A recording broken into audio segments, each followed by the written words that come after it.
கீழடி அகழ்வாய்வு கண்டுபிடிப்புகளை கொண்டு கீழடி அருங்காட்சியகத்தை ரொம்ப கம்பீரமாக உருவாக்கியிருக்கோம். அடுத்ததாக இப்போ திருநெல்வேலியில் புறணை அருங்காட்சியகத்தை திறந்து வைக்கிறேன். புறணை ஆற்றங்கரை நாகரிகத்தில் நுண் கற்கருவி காலம் தொடங்கி இரும்பு காலம், தொடக்க வரலாற்று காலம்னு தொடர்ச்சியாக வரலாற்று தடயங்கள் புறணை ஆற்றங்கரை பகுதிகளில் ஏராளமாக கிடைக்குது.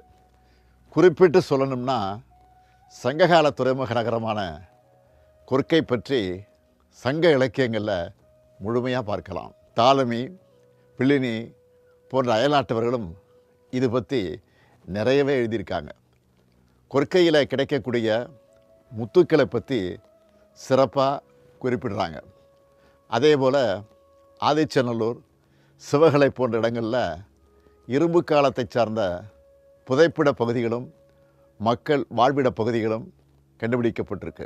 திராவிட மொழிகளின் ஒப்பிலக்கண உள்ள உலகுக்கு கொடையாக கொடுத்த ராபர்ட் கால்டுவெல் அவர்கள் 1876ஆம் ஆண்டிலேயே கொர்க்கையை ஆய்வு செஞ்சதோட சிறிய அளவில் அகழ் ஆய்வும் செஞ்சார். அதே போல் ஜாகர் அலெக்சாண்டர் 100 ஆண்டுகளுக்கு முன்பே ஆதிச்சநல்லூரில் அகழாய்வு செஞ்சுருக்காங்க. தமிழர் பண்பாட்டின் தொன்மையையும் சிறப்பையும் உலக அரங்கிற்கு கொண்டு செல்லும் முயற்சியில் நம்ம அரசு முழு வீச்சில் ஈடுபட்டு வருது. புறணை ஆற்றங்கரையின் முக்கியமான இடங்களில் தமிழ்நாடு தொல்லியல் துறை விரிவாக நடத்தின அகழ் ஆய்வுகளில் ஏராளமான சான்றுகள் வெளியே கொண்டு வரப்பட்டிருக்கு. ஆதிச்சநல்லூர் சிவகலையில் நடத்தப்பட்ட அகழ் ஆய்வுகளில் வெண்கலம், தங்கம், செம்பு, இரும்புன்னு பல்வேறு உலோகங்களால் செய்யப்பட்ட தொல்பொருட்கள் வெளிக்கொண்டு வரப்பட்டிருக்கு. இதில் குறிப்பாக இரும்பை உருக்கி கருவிகளை செய்யும் தொழில்நுட்பம் தமிழ்நாட்டில் தான் சிறப்பாக இருந்திருக்கு.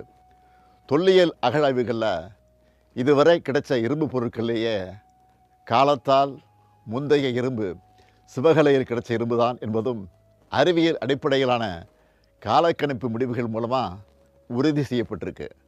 உலகின் தலைசிறந்த அறிஞர்கள் முன்னிலையில் இந்த அறிவிப்பை ஜனவரி 2025 நான் உலகுக்கு வெளியிட்டேன்.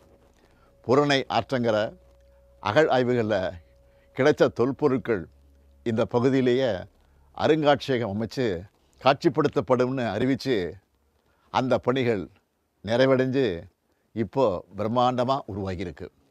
மின் விளக்குகளின் அலங்காரத்தில் ஜொலிக்கிற புறணை அருங்காட்சியகத்தோட ட்ரோன் காட்சிகளை உங்களில் பலர் பார்த்திருப்பீங்கன்னு நம்புகிறேன்.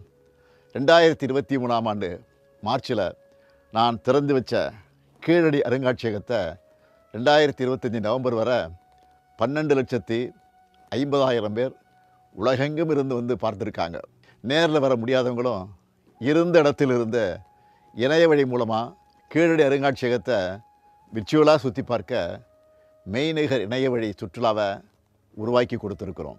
இப்போ புறணை அருங்காட்சியகமும் 55,000 சதுரடியில் மரபார்ந்த வடிவமைப்போட அதே நேரத்தில் அதிநவீன தொழில்நுட்பங்களோட உருவாக்கப்பட்டிருக்கு. டிஜிட்டல் முறையில் உருவகப்படுத்தப்பட்ட இரும்பு உருக்கு செயல்முறை, 5D முறையில் தமிழ் நிலங்களின் வழியாக உணர்வு பயணம், பாண்டி விளையாட்டு தரை ஒளிப்படக் காட்சி, தொல்லியல் வரலாற்று பின்புலம் குறித்த டாக்குமெண்ட்ரி படம், மெய்நிகர் படகு அனுபவ உருவகம், ஆற்றுப்பள்ளத்தாக்கு நாகரிகங்களின் தொடுதிரை காட்சி, கருவிகளை உருவாக்கும் ஊடாடு சுவர் அதாவது இன்ட்ராக்டிவ் வால், டிஜிட்டல் ஃபீட்பேக் மையம், புறணையின் குரல் பயணம் போன்ற ஏராளமான நவீன தொழில்நுட்ப அனுபவங்கள் இங்கே நீங்கள் பெறலாம். தமிழர்களின் தொன்மையை, தமிழர்களின் நாகரிக மேன்மையை இந்த தலைமுறையினருக்கு மட்டுமல்ல, ஜென்சி உள்ளிட்ட அடுத்தடுத்த தலைமுறைக்கும் எடுத்துகிட்டு போகணும்னு பார்த்து பார்த்து இவ்வளவும் செஞ்சுருக்கிறோம். என்னோட இந்த எண்ணம் ஈடேற நீங்கள் எல்லாரும் உங்கள் குடும்பங்களோட கீழடி அருங்காட்சியகத்தையும் புறணை அருங்காட்சியகத்துக்கும் அணியணியாய் வரணும்னு அன்போட உரிமையோடு அழைக்கிறேன். நம்மளோட பெருமையும் வரலாற்றையும் நாம் முதல்ல தெரிஞ்சுக்கிட்டால் தான் உலகத்துக்கு அதை எடுத்து சொல்ல முடியும். அதுக்கான நம்ம அரசின் முயற்சிக்கு உங்கள் ஆதரவு வேணும். கீழடி நம் தாய்மடி, பொருணை தமிழரின் பெருமைன்னு உரைக்கச் சொல்வோம். நன்றி, வணக்கம்.